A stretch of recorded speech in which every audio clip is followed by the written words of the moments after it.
Good morning. You look beautiful. Welcome. Happy Sunday. Welcome to those of you mochurch.tv. Last couple months ago in the spring this year, one of my favorite ministers, Timothy Keller, passed away this year. And man, I mourned it. I mean, I knew he had cancer for quite a while, pancreatic cancer.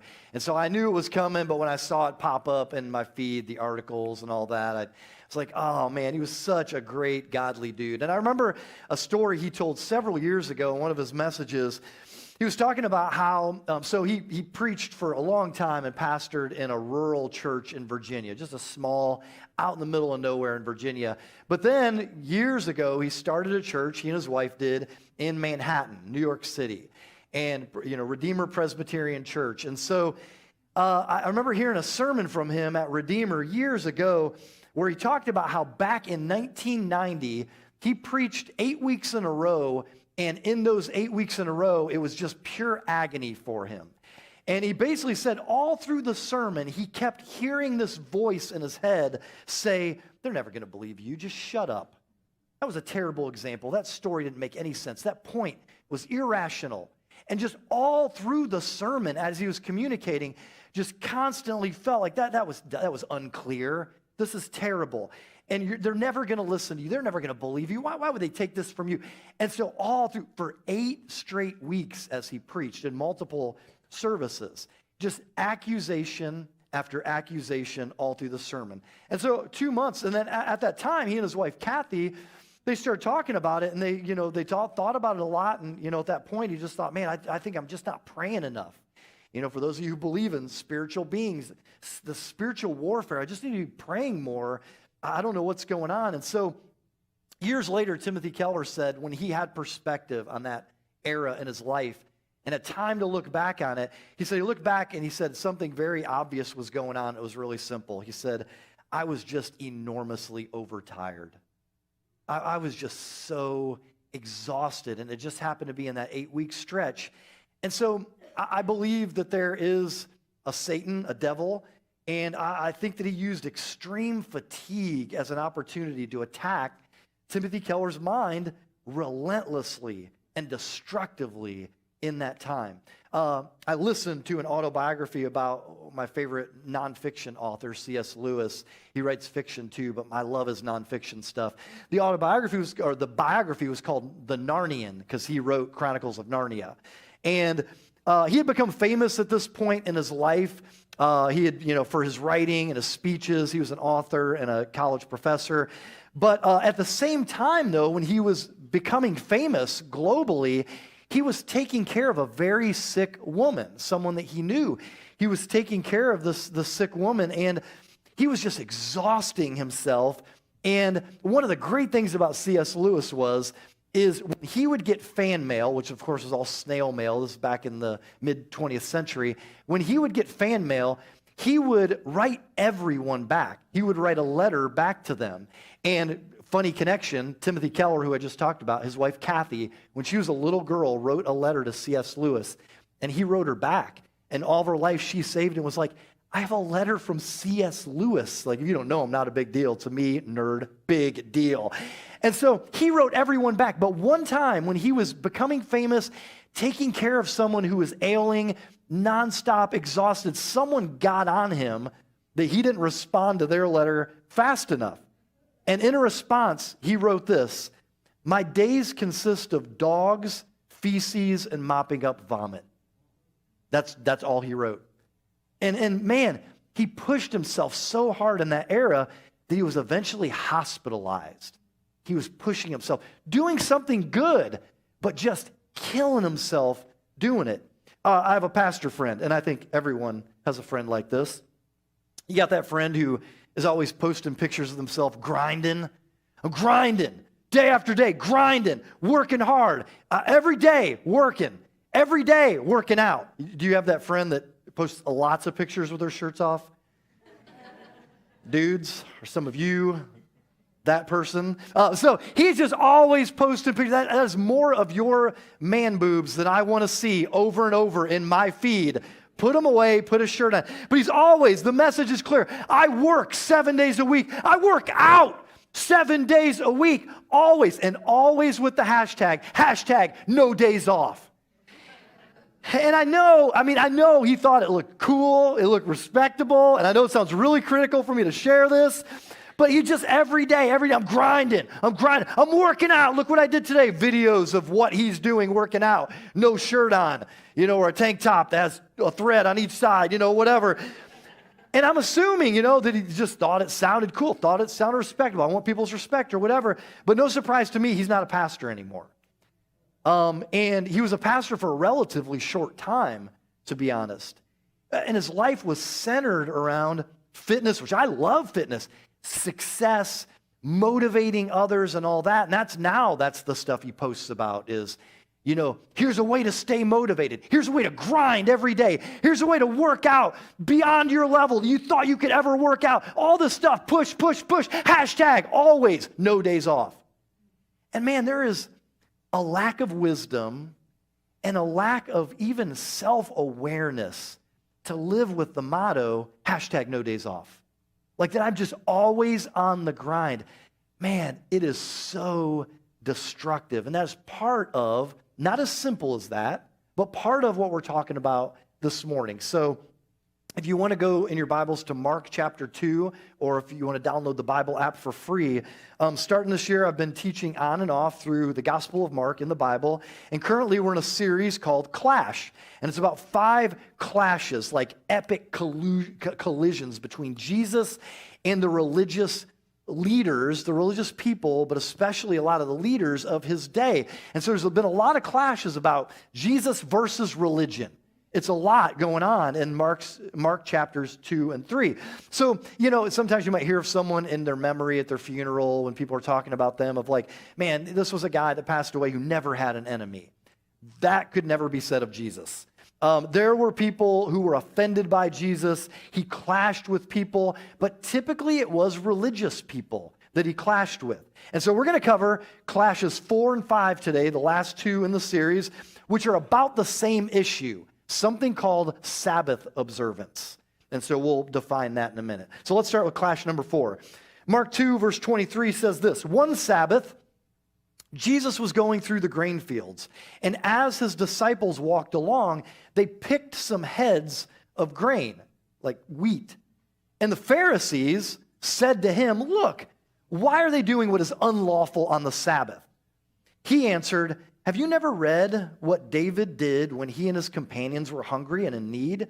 In the days of Abiathar, the high priest," the preachers do it too. How about with the what? And a whoops, remix. In the days of Abiathar, the high priest, he entered the house of God and ate the consecrated bread, which is lawful only for priests to do. So pause there. He's talking about a hero in Israel named David, who he and his companions were on the run, and they're hungry, and they come to the tabernacle, the sanctuary of God that had this holy place and the most holy place, super important and super like, wow, this is really a respectable place, a place of reverence. But in there, every Sabbath day, a day of rest for the Jews, there would be 12 loaves of bread placed, and they'd stay there for a week. And then this is kind of funny. After the end of the week, they'd be taken out, fresh bread would be put in there, and the priest could have the bread. So the ministers get the day-old bread, or whatever. And so that's what would happen. And he was like, it's unlawful for anyone to eat that bread except the priests. And David and his companions, when they were hungry, they're famished, they need sustenance. That was cool for them to take that bread. Who are you to say that, Jesus? And so he goes on and he says this. And he also gave some to his companions, David did. Then Jesus said to them, "The Sabbath was made for man, not man for the Sabbath. So the Son of Man," Jesus referring to himself, "is Lord even of the Sabbath." And that's the end of Mark chapter 2. So the Sabbath was and is, it's sundown on Friday to sundown or sunset on Saturday.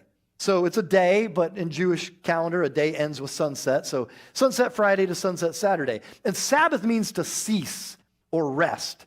It's a day of rest and worship. And so Sabbath was one of the most distinctive elements of Judaism, the Jewish religion based on the Hebrew scriptures, what we call the Old Testament. And really, it set Israel apart from all other nations surrounding them, Sabbath observance. And this is far more of an important issue to Jews, what we're talking about this week, than last week's topic, the previous clash on fasting is. Sabbath is a way bigger deal in Judaism. So Sabbath observance was commanded in the Ten Commandments, one of the Ten Commandments, and throughout the Old Testament scriptures. But the Old Testament doesn't really give much detail on what defined work or rest. There are some examples given, but not much, to be honest. So you couldn't cook or bake. Some of you say, can I get an amen? You couldn't cook or bake on the Sabbath. You couldn't carry burdens. You couldn't travel. You couldn't gather wood as fuel for a fire. You couldn't transact business, buying or selling. Those were things you couldn't do on the Sabbath. But so since there weren't a lot of details in the Old Testament, the teachers of the law, so at this time of Jesus, the professional clergymen, also called scribes, the teachers of the law, they were like, hey, since there's not a lot of detail, how about we make up thousands of rules to explain to people? And they made literally thousands of rules. They had 39 subheadings. So don't think that there were 39 rules about what defines work and rest. No, there were 39 headings. And under them, I wish I could read one of them to you about what carrying a burden constituted in their eyes. I mean, it was so specific. How much honey, how much it went on and on and on. What you could carry that would be considered not a burden versus a burden. And so one small example is, well, how far could you walk on the Sabbath before it would be considered travel, which God says don't travel on the Sabbath. It's a day of rest. How far could you walk? And the scribes were like, well, duh, 1.2 kilometers. That's literally what they said, 1.2 kilometers. Like, yeah, duh. I mean, that's obviously when it crosses the line. Walking that far, that's about a third, 3/4 of a mile for us. And coincidentally, that's about the same amount of steps you have to take in the NBA before it's considered traveling. It's just a coincidence. So the number 3 heading in the list of 39 headings or subheadings is about reaping. You're not allowed to reap or harvest on the Sabbath. So what does that mean? And the scribes are like, oh, we'll dig into that and let you know. And so get this, the Pharisees, when they see the disciples walking through the field with Jesus, they're picking off the wheat and they're eating wheat as they go, which is totally allowed in the Old Testament. You're allowed, as long as you don't take a sickle to someone else's field, if you're picking wheat off, it's totally allowed. It's called gleaning. And so they're allowed to do that. So the Pharisees aren't saying your disciples are stealing. That's not what they're saying. They're saying your disciples are reaping on the Sabbath. Because this is how they're so detailed on how they've defined what God hadn't defined, what God had left kind of vague, of like, hey, rest, don't work. And so Sabbath observance was just cherished by the Jews as a sacred institution. Well, here comes Jesus. When Jesus began to openly violate their man-made Sabbath traditions, it was like declaring war against the religious establishment. Like, here come the clashes. And so Jesus says to them when they say, why are your disciples doing this? They're breaking the Sabbath. Jesus said to them, the Sabbath was made for man, not man for the Sabbath. So what he's saying is God created the idea of the Sabbath for your well-being, for the well-being of people, for my well-being. It's a gracious gift. It's a release from the necessity to feel like I have to grind 7 days a week nonstop. So in Genesis chapter 2, which is the creation account of the world, God spent 6 days creating. Then it says in chapter 2 that God rested on the 7th day. That sounds a little bit weird. But then we go on in the next book, Exodus, in Exodus 16, it says that God, like the Israelites were slaves in Egypt, and God delivered them from slavery in Egypt. Then they're wandering in the wilderness for a long time. And as they're wandering in the wilderness, God begins to miraculously provide a bread for them called manna and quail. And he provides for them every day. But it was like he was like, hey, I want you to trust me every day that I'm going to provide this food for you. And so they'd wake up in the morning and miraculously there's manna all over the camp and there's quail. And so he would say, just, eat that for that day, but don't save any till the morning. I'll give you more tomorrow. I'll give you your daily bread. And so they would eat it, but sometimes they get greedy and be like, well, just in case God doesn't show up tomorrow, I'm going to keep some of this quail, some of this manna. The next morning they wake up just funk and maggots. And you're like, oh, I shouldn't have saved that. And they're outside, there's fresh. Okay, we hear you, God. But God switches it up. And he says on the sixth day, I'm going to give you double the manna and quail, and I want you to collect twice as much as usual, and I want you to save it till morning. No, we've learned that lesson. Maggots and funk. That's what we get when we save it, and we keep it in our tents. So he's like, yeah, sixth day, I want you to do that, though. Collect twice as much, and then there's not going to be anything out there. On the seventh day, I'm going to rest. So they go out, like, sixth day, gather twice as much, put it in their tent. Next morning, they wake up like, oh, gosh, oh.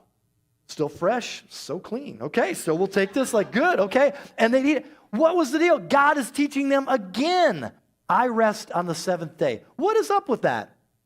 Does God really get fatigued after 6 days of creating? Like, man, I wore out. I mean, have you seen these mountains? I am wore out, you guys. Like, give me a minute, please, you know? No, what he's doing is he's giving us a gift. He is living in a rhythm, creating in a rhythm, providing in a rhythm where he's like, I'm going to do 6 days and a day off because I want you to emulate that. I want you to follow in my footsteps. This is a gift I am resting as a gift. So you'll say, man, the God that we serve, he has shown us this kind of Sabbath rest. And so that's the way it went down. In fact, some people mystically see in the Sabbath a way to kind of joyfully enter that sacred time during the beginning, during creation, before sin and rebellion entered the world through Adam and Eve, where you enter into that seventh day with God. And you're just like, this is God's day of rest. I enter that with him in the sanctuary of time. Lily Tomlin, old comedian, once said, the trouble with the rat race is that even if you win, you're still a rat. And it's just this idea of like, if you're just always grinding, competing, all that kind of stuff, what that does to you and what that does to your character and what that does when, when there's an Amber Alert. And so in our culture, we've lost this gift of a day when we can reconnect with what is holy. Just this idea of there's a day when I don't. There's a day when I don't. And I recharge my spiritual battery. And so Tuesday is my day off. Anybody that knows me well at all knows Tuesday is my Sabbath. It doesn't matter what day you choose. Paul tells us in the New Testament, don't let anybody judge you because of a holy feast day or a Sabbath day or whatever. So mine's Tuesday. Shut up, get off me. And so, man, I'm telling you straight up, if it weren't for Tuesdays, I would not be in ministry anymore either. I wouldn't be. There's no way. I wouldn't have survived 3 years in ministry and life without Tuesday being my Sabbath. I don't know how it works for other people. I just know my schedule, how things work, and I could create a boundary around Tuesday and be like, this is it. Phone's turning off. I'm getting a book. I'm hiding. I'm going to a movie. I'm going to put a hoodie on, get popcorn with fake butter, go watch a matinee. Like, nobody can find me, and if you do, I'll act like I don't know you, and I'll run, okay?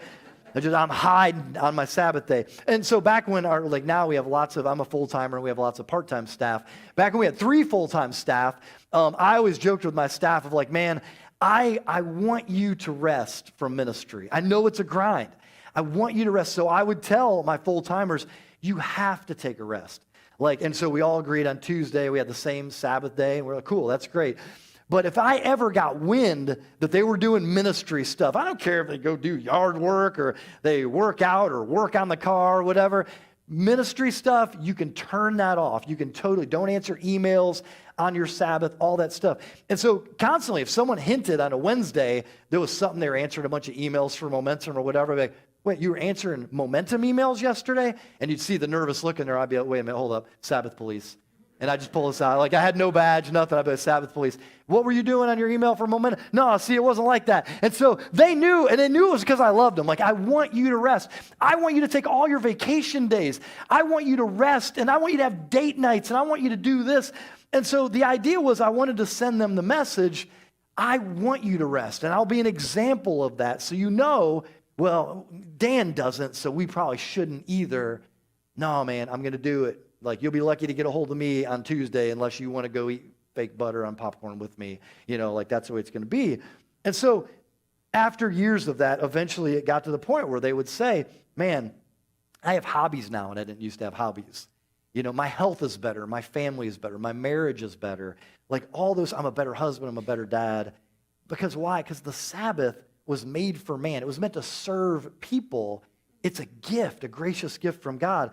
It's not, man wasn't made for the Sabbath to bow down to that and for there to be all these regulations about how you can spend your Sabbath or not. The point is cease, rest, stop, rejuvenate. God made the Sabbath for you.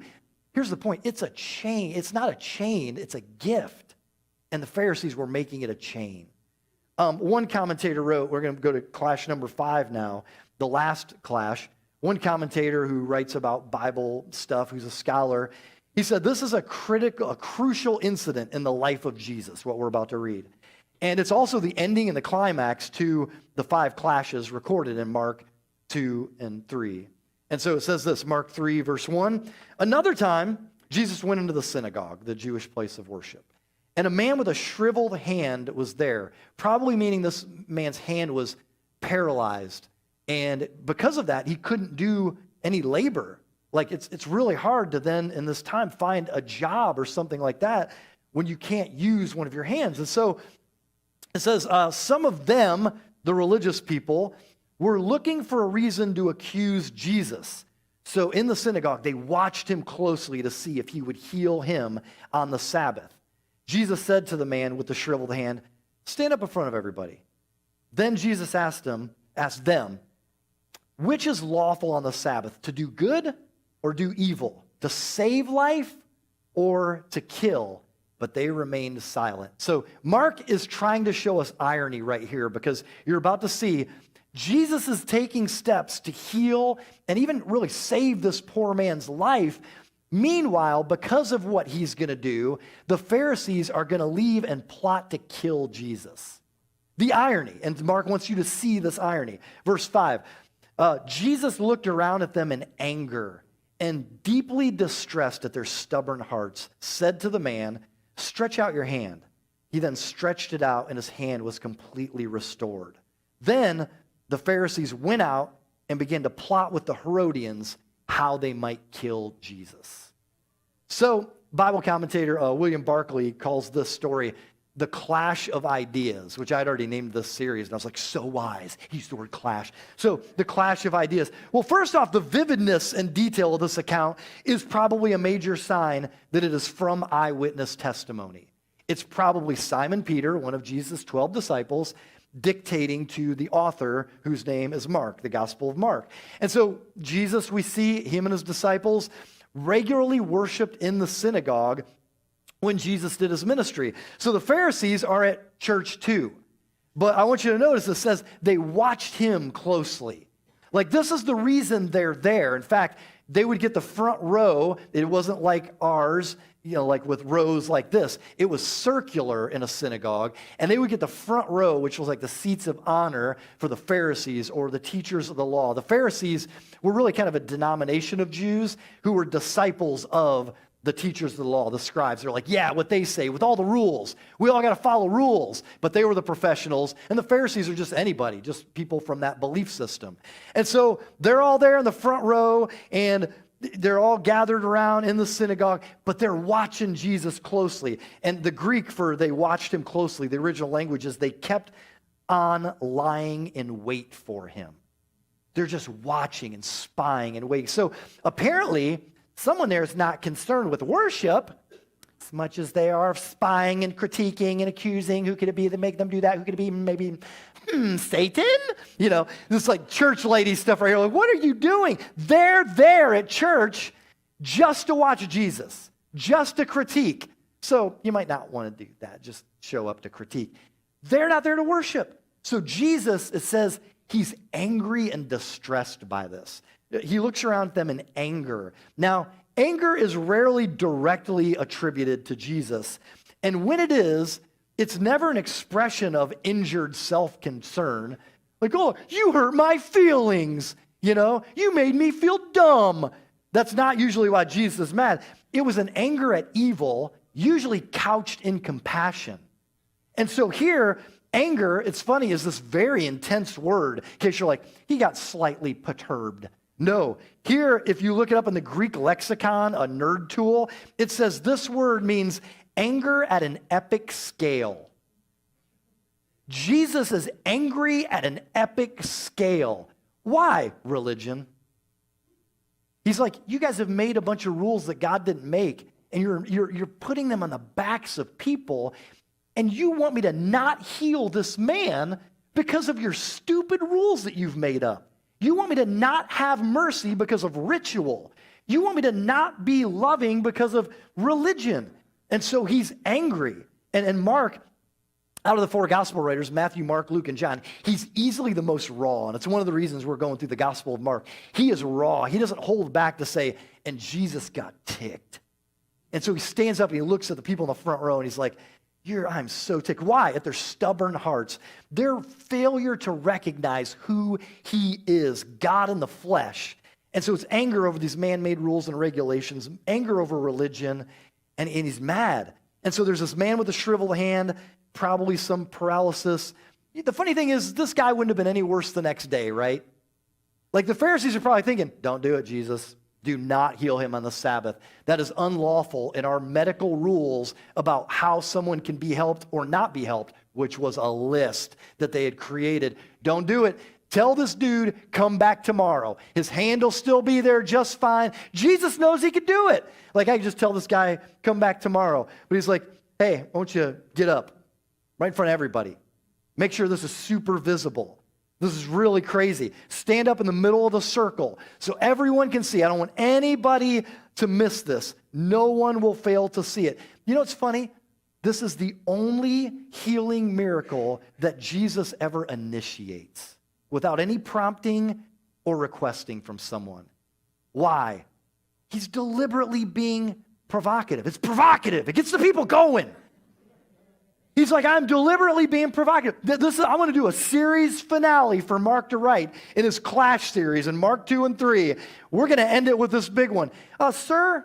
Yeah, you. The guy's like, what? Like, why don't you come up here where everybody can see you? What? Jesus is showing us something really cool about the Sabbath. The Sabbath is a gift, but it's not just for rest and for worship, which it is for, but it's also for taking opportunities to do good. Like, Sabbath, it's for restoring. That's exactly what the Sabbath is for. This is ironically exactly what the Sabbath is for, is restoring. I'm going to restore this guy's hand back to normal. Like, that's exactly what the Sabbath is for. But these guys, the Pharisees, their hearts are as shriveled as the man's hand is. They can't see that. And so he's like, I'm going to heal him right now. And so this is an opportunity to do good. Remember, Jesus asked them, which is lawful on the Sabbath, to do good or do evil. I'm about to do good on the Sabbath, and it's right. You know, on the Sabbath, if you take a day off, you have more margin when you're not on the rat race and the wheel and all that stuff to be like, you know what? I got time. I got time to help. This thing came, I got time. There's an opportunity to do good. Not to exhaust yourself because you just have to people please, or you know, like what C.S. Lewis happened to be doing at the time. He was just a great dude. But to exhaust yourself because I got to do everything for everyone. But to be like, I saw this opportunity to do good and I took it. That's also what the Sabbath is for, Jesus is showing us. To Jesus, true religion was service and doing good for others. Like, the idea was to love God and love people. It was compassion in action. And then notice the irony, the last verse, the climax of these 5 stories was, then the Pharisees went out and began to plot with the Herodians how they might kill him. One day I'm going to come back to that verse and I'm going to preach a whole sermon on it, because what I want you to know right now real quick is the Pharisees were the far right. The Herodians were the far left. They hate each other. There is no reason for them to be in the same room together. These are like, it took a common enemy. Why are they coming together? Because both the far right and the far left are both like, oh, we need to get rid of Jesus.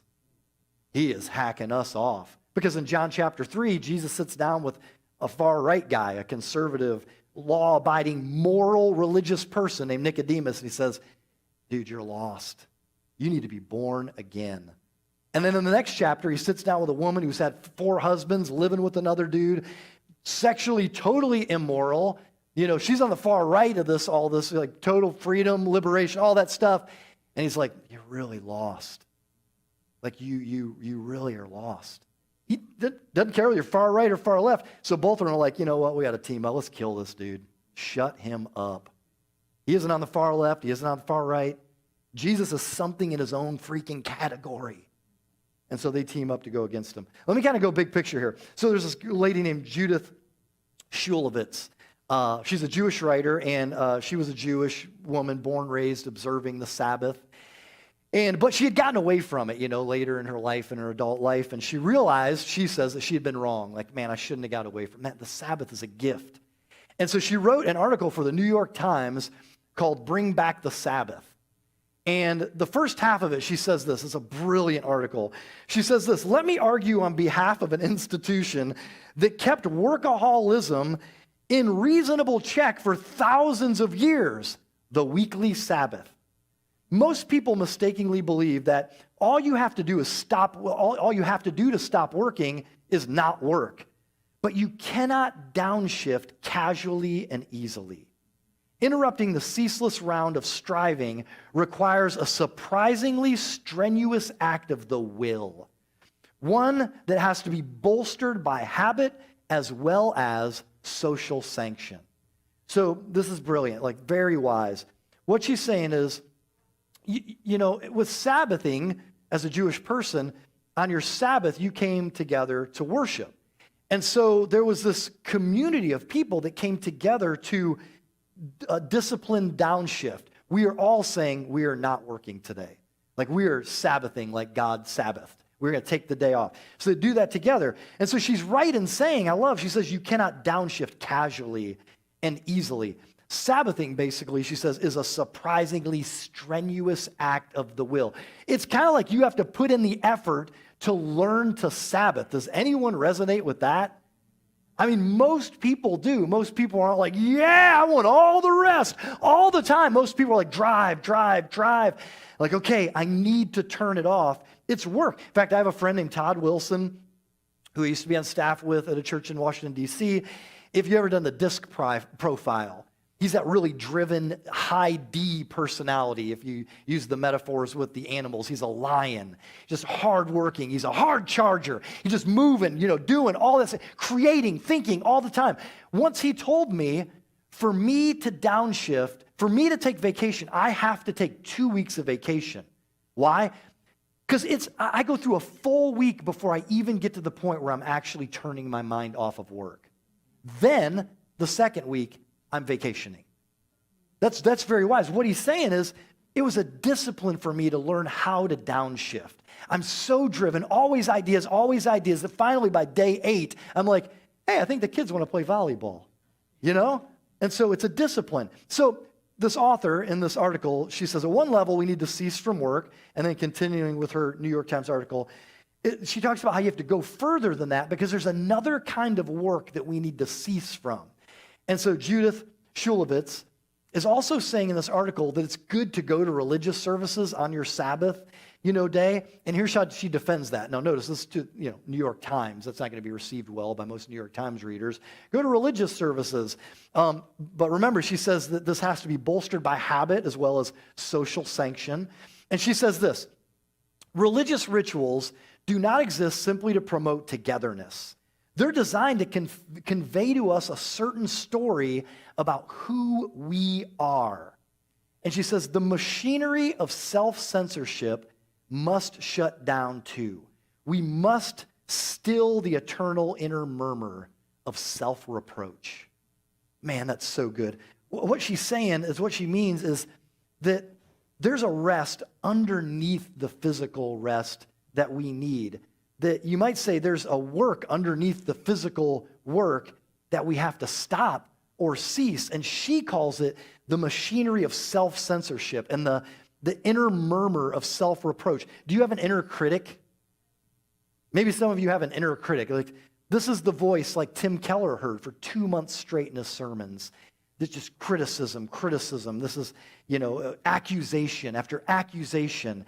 And so this is what she's talking about. That's the machinery of self-censorship and the inner murmur of self-reproach. A perfect example of this is in the old movie Chariots of Fire, 1981. It's a classic example. It's based on a true story, 2 Olympians in the Paris competition in 1924. And at one level, the theme of the movie is taking a day off. It's about Sabbathing.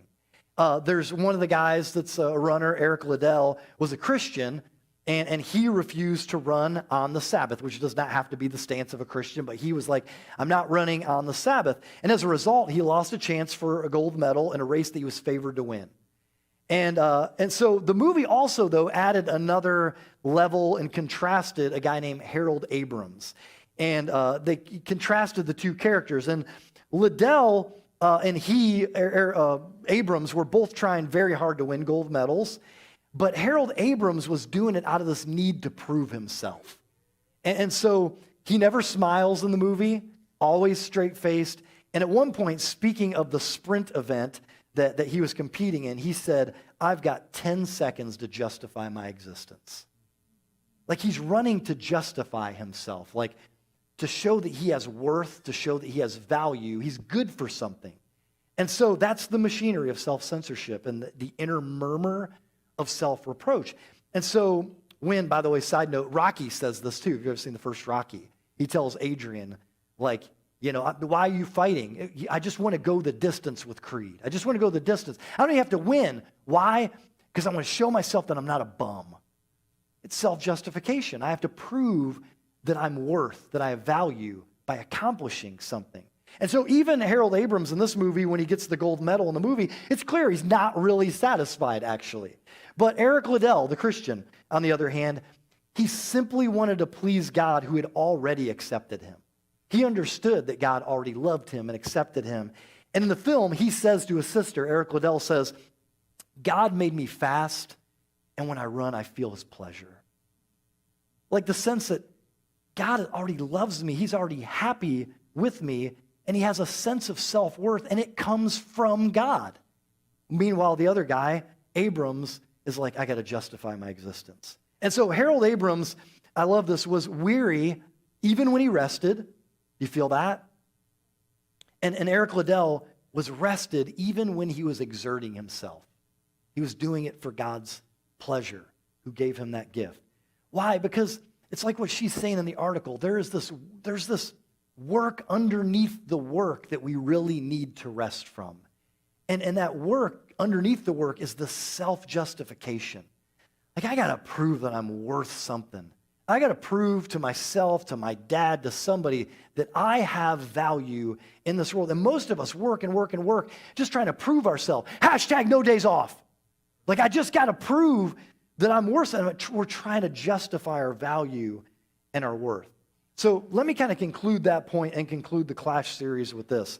One Bible scholar says, the clash with authority, Jesus' clash with the religious establishment, is not over the rules, but over who rules. Let me come back to one thing that I kind of skipped, which I think might be the most important thing in these 2 clashes combined about Sabbath, is clash number 4. Jesus said this, the Son of Man himself is Lord even over the Sabbath. Okay? What is he saying? Well, earlier in Mark chapter 2, in the first clash, Jesus declared his authority to forgive sins.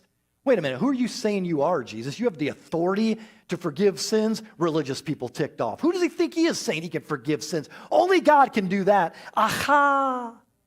Aha! Now he's saying in clash number 4, he's declaring the authority to make judgments about the Sabbath. Coming to America, you guys are talking amongst yourselves. What was that? What's that from? Aha! The Jewish man. Okay. What would you know from funny anyway? All right.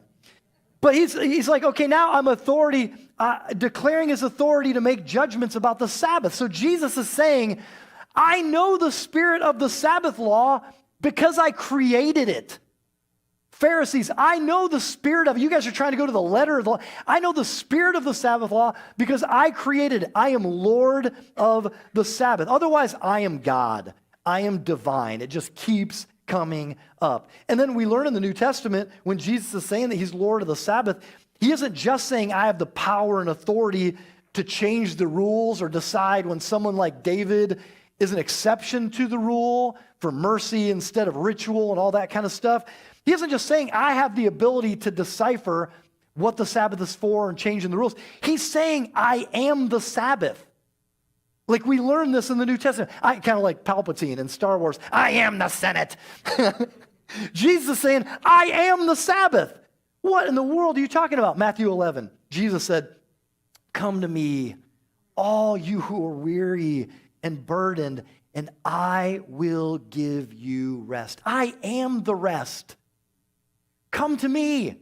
I am the rest. How could he do that? Well, there's this really mysterious thing Jesus does when he's on the cross. He says a statement that's really mysterious. He says, it is finished. What's finished? What are you talking about? What's going on? What is finished? And I think one of the things Jesus is saying is, I have just completed the work that you are being crushed under. I've just finished that work. Like all of us know that we're not what we ought to be. Every one of us knows that. We're not what we ought to be. Something's not right. I'm not who I ought to be. When Adam and Eve first sinned against God in Genesis 3, they put fig leaves on, to cover their nakedness. Why? Because they knew something was wrong. They felt shame. There was a sense of shame they had.